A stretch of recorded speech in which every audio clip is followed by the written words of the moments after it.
Sa video natin ngayon mga maestro ay pag-usapan naman natin itong tungkol sa list of SDO with released year-end bonus plus 5,000 cash gift for 2025. Ayan, so update po yan ngayong araw, November 6, 2025. Ayan, so good news nga po mga maestro kasi meron na pong ilang SDO na nagpalabas na po or nag-release na po ng kanilang year-end bonus plus yung cash gift as early as today. Ano po, November 6 pa lamang po ay meron ng nag-release agad ng kanilang year-end bonus. Ano po?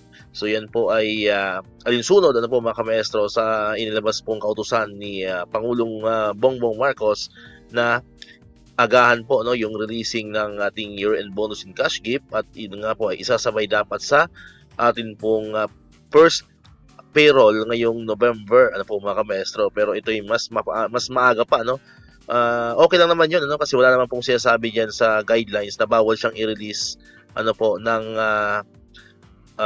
sobrang aga kumbaga. Ayan, so mas maganda nga po no, mas maaga no kasi mas magamit na po ng ating mga kamestro yan. So ang di-discourage lang syempre is yung mag-release ng late no, yung late sa November 15 syempre. Ayan, so kasi may mga nagtatanong bakit daw sobrang aga nitong dalawang SDO na to, ano po mga kamestro. So okay lang naman po, wala naman po tayo nakikitang masama po dyan as long as na naibigay naman po yan sa mga kamaestro po natin. Alright, so ito po yun, ano? Yung una is yung Nueva Ecija. Ayan, so congratulations po sa mga kamaestro natin dyan sa SDO Nueva Ecija. Ayan, so talagang maaga ang inyong pamasko, yung inyong Pasko na po mga kamaestro kasi natanggap nyo na ang inyong year-end bonus and cash gift.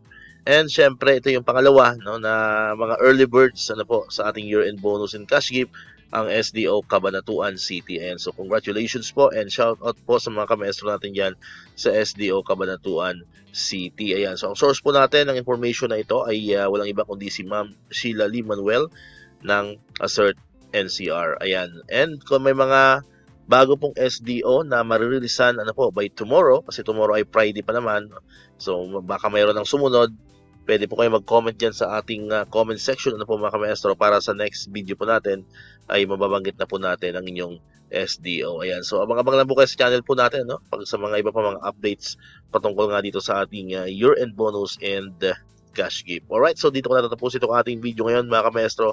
Kung di ka pa nakakapag-subscribe, click mo na ang subscribe button dyan para ikaw yung unang nakapanood ng mga videos na ina-upload natin. Katulad ito yung mga updates pa rin sa ating year-end bonus and other benefits ng mga teachers and government employees.